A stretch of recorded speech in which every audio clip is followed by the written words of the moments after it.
3 stages. That's how far dementia had already traveled inside Linda's brain before her daughter Diane first noticed anything worth mentioning to a doctor. 3 full stages. And when Diane finally sat across from me, going over the timeline month by month, the thing she kept saying wasn't, "Why didn't the doctors catch it?" It was, "Why didn't I catch it?" That question, that specific wait, is why I made this video. I'm Brenda, and today we're going to talk about the 7 stages of dementia and what each one actually looks like from inside the family. By the time you finish watching, you'll be able to place your loved one on that map. You'll know what came before, what's happening now, and what the road ahead looks like. Not to frighten you, but because knowing where you are is the only way to show up for what comes next.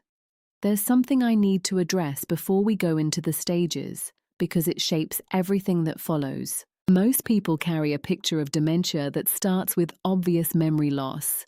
Someone forgetting names, forgetting where they put things, forgetting the word for something familiar. And that picture isn't wrong, but it's incomplete in a way that costs families years.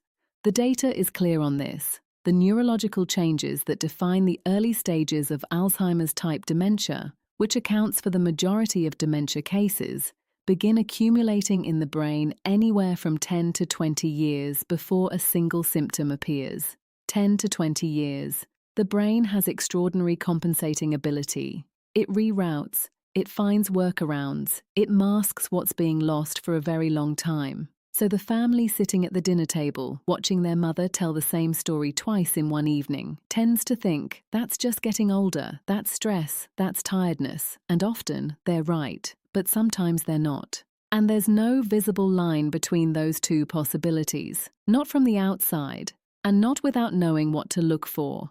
This is the first thing I want you to hold on to. Missing the early stages is not a failure of attention. It is the predictable result of a disease that is specifically biologically designed to be invisible in its opening chapters. Families I've worked with over the years carry enormous guilt about this. They go back over old videos, old phone calls, holiday dinners, and they see it in retrospect. The slight hesitation before a name, the moment someone got up from the table and came back without whatever they went to get, the laughter that covered a confusion no one named. And they think, I should have known. But the truth is that even clinicians, sitting in the same room with someone in stage 2 or stage 3, frequently find nothing definitive to act on. The brain is that good at hiding what's happening, so let me introduce you to Barbara. Barbara was 71 when her daughter Karen first started noticing things. Karen lived 40 minutes away and called her mother every Sunday. They were close. Barbara had always been sharp. She ran her own bookkeeping business well into her 60s, did the crossword every morning, remembered every grandchild's birthday without a calendar. Karen knew her mother well. The first thing Karen noticed wasn't forgetting. It was a kind of flatness. Barbara had always had opinions about everything, local politics, what Karen should do about her job, the right way to make a bechamel. Somewhere around the time Barbara turned 70, that opinionating quieted. Karen noticed it the way you notice that a familiar sound has stopped. She thought, Mum's just mellowing out, getting more peaceful in her old age. She thought that for almost 2 years.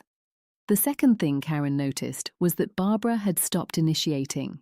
She used to call midweek just to talk. She used to suggest restaurants, suggest visits, suggest that Karen bring the kids over. That stopped. When Karen called on Sundays, Barbara was warm and present, but she never said, I was just thinking about you, anymore. Karen thought, she's busy, she's tired, she's giving me space. The third thing was the repetition, not dramatic repetition, not the same sentence twice in 5 minutes, more like the same story twice in 3 weeks. The same question about a cousin's wedding that had already been answered on 2 previous calls. Karen thought, she's got a lot on her mind. By the time Barbara's neighbor called Karen to say she'd found Barbara standing in the driveway at 9 in the evening, unsure of how to get back inside her own house, that was stage 4. That was the moment the family entered the picture officially, urgently, with a diagnosis process and a care plan and all the weight that comes with it. And Karen spent months afterward doing what Diane did, going back, naming what she hadn't named in real time. What Karen witnessed in those 2 years before the driveway moment was stages 2 and 3, and almost no family catches them as they're happening. Stage 1 is, by every clinical definition, undetectable. The person functions normally. They perform normally on cognitive tests. There are no symptoms visible to anyone, including the person themselves. What exists is molecular. Amyloid plaques beginning to accumulate in brain tissue. Changes that imaging can sometimes detect, but that produce no behavioral signal whatsoever. Stage 1 exists as a category mostly because researchers needed a name for what precedes Stage 2. From a family standpoint, there is nothing to observe and nothing to do differently. The person you love at Stage 1 looks and acts and feels exactly like themselves.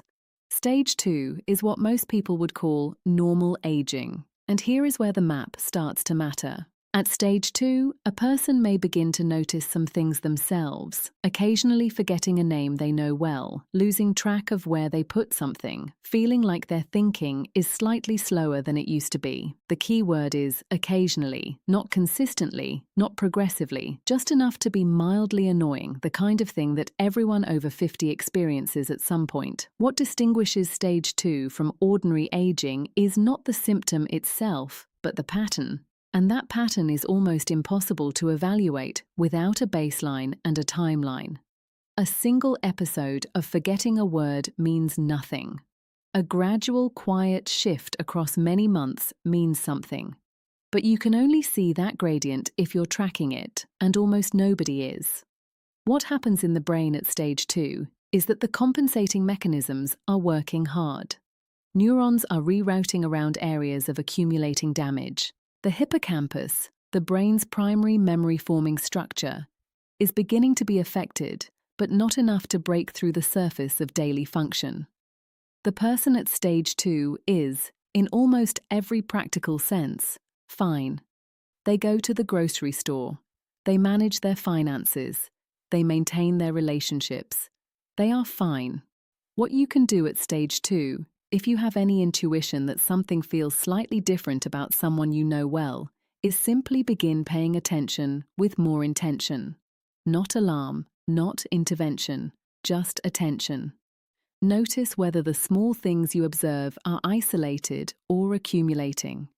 Notice whether they seem to bother the person. Notice whether the person seems to be working harder to keep up with conversations they previously led. You don't need to act. You need to watch. Stage 3 is where the clinical community sometimes places the first genuinely detectable signs, though detectable still requires someone who knows the person well and is paying close attention. At Stage 3, the word-finding difficulties become more consistent. Planning multi-step tasks, organizing a trip, managing a complex recipe, handling paperwork, starts to take more effort and sometimes doesn't get completed. The person may get mildly lost in a conversation, lose the thread of what they were saying mid-sentence, or have trouble retaining new information across days. They often notice these things and compensate, writing more lists, asking family members to remind them of things, deflecting questions they find difficult with humor or a change of subject. This deflection is important. Families I've sat with often describe a Stage 3 parent or spouse as more private than usual or less interested in making decisions. What they were witnessing was someone quietly, often without full awareness of why, stepping back from situations that had become effortful. The brain at Stage 3 is working very hard to maintain the appearance of its former self. And it largely succeeds, which is precisely why Stage 3 so rarely gets named as what it is. In the brain, the hippocampal damage at Stage 3 is now affecting both short-term memory formation and some aspects of executive function. The system that manages planning, sequencing, and judgment. It's not dramatic, but it's no longer fluctuating. It's consistent and directional. What you can do at Stage 3 is gently open a door. Not a confrontation, not a formal conversation about what's going on. Just a door. Ask how they're feeling. Ask if they've noticed anything that's been frustrating them lately. Make it easy for them to say, actually, yes. Many people at stage 3 are relieved when someone notices, because they've been carrying it alone and they weren't sure it was real. Stage 4 is the stage this video's title names, the recognition point. By stage 4, the signs are no longer subtle enough to explain away. Short-term memory loss is consistent and significant.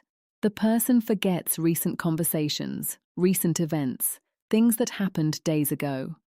They may struggle to recall details of their own history, though long-term memories often remain more intact. Managing finances, planning meals, navigating unfamiliar places, these become genuinely difficult rather than occasionally effortful. Personality changes may become more visible, increased anxiety, withdrawal from social situations, occasionally a kind of irritability that feels out of character. This is the stage where most families make the call. And I want to say something clearly to anyone who is sitting with the awareness that this is where they are. Arriving at stage 4 with a diagnosis and a care team is not too late. It is not ideal. Earlier is always better for planning, but it is not the end of your ability to act meaningfully. Stage 4 still carries with it a significant window for planning, for connection, for legal and financial preparation, and for building the care infrastructure the person will need as the disease progresses. The door has not closed. It has simply become more clearly visible. What the brain is experiencing at stage 4 is substantial hippocampal involvement, reduced processing speed, and beginning impact on areas that govern spatial reasoning and language retrieval. The person may become aware of their difficulties and feel distressed by them. This is common at stage 4, and it's worth acknowledging directly and compassionately rather than minimizing. What to do at stage 4? If you haven't yet, this is the moment to establish care with a specialist, not because stage 4 requires immediate institutional care, it doesn't for most people, but because a specialist can help you understand the trajectory, monitor progression, and identify what interventions may be available and appropriate. This is also the moment to begin legal and financial conversations while the person still has capacity to participate in them. Those conversations are hard. They are also necessary. Before we go further into stages 5 and 6, I want to pause here. If you're watching this and you recognize someone you love in what I'm describing, a parent, a spouse, a sibling, and you're feeling the weight of realizing you may have missed something, I want you to hear this. The love you showed during those early stages was real. The calls, the visits, the dinners, all of that was real, and it mattered.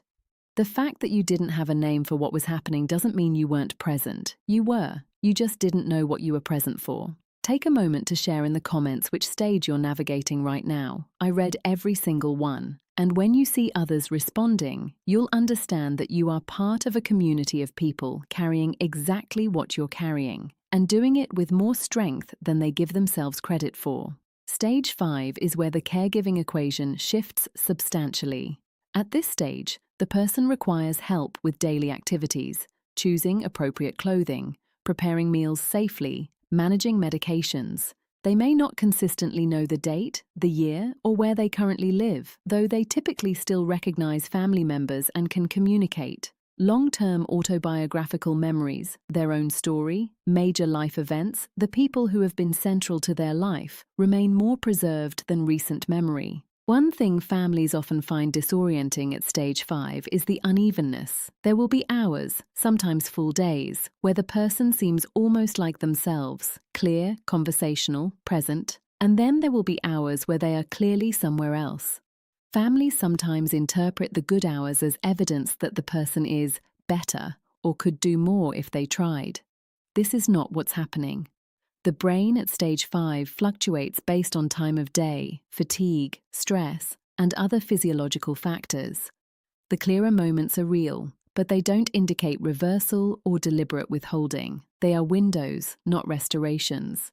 In the brain, the damage at stage 5 extends beyond the hippocampus into frontal and parietal areas, regions governing judgment, spatial reasoning, and aspects of language.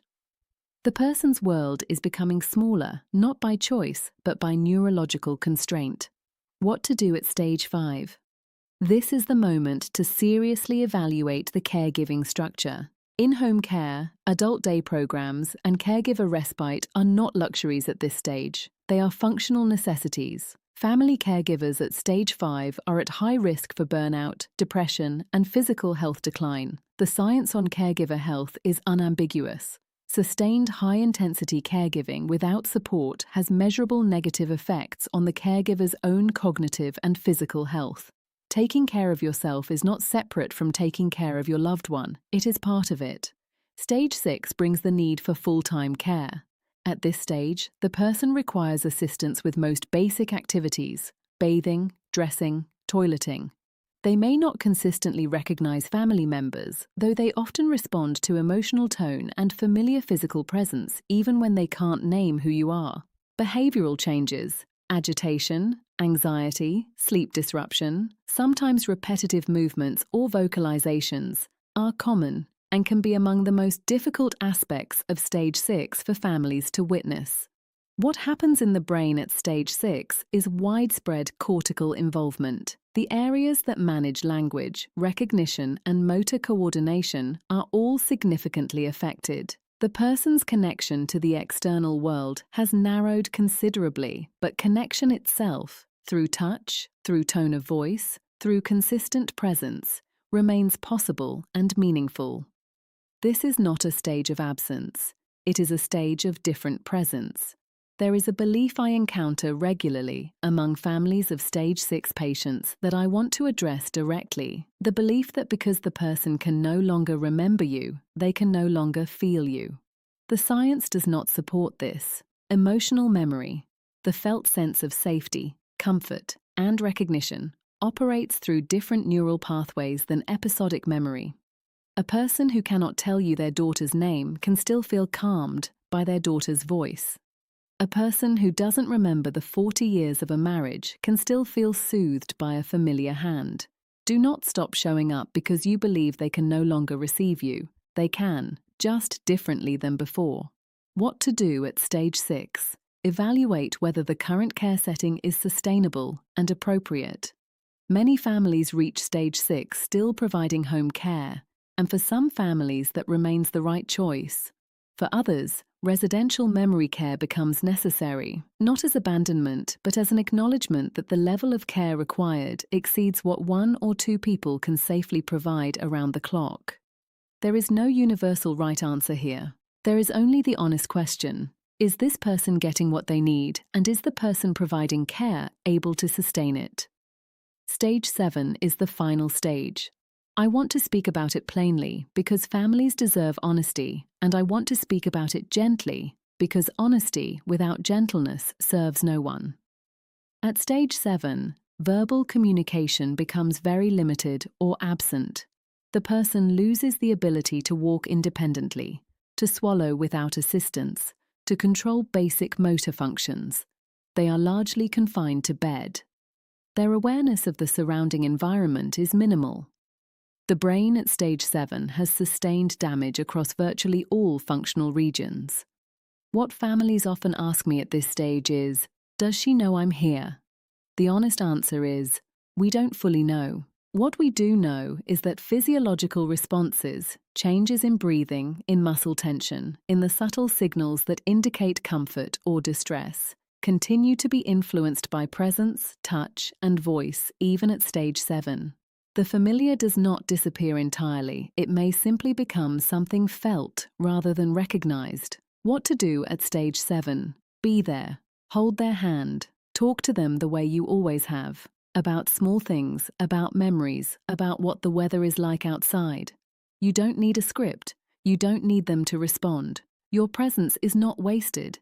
It is, in many ways, the most important thing you have ever offered them, given freely, without expectation of return.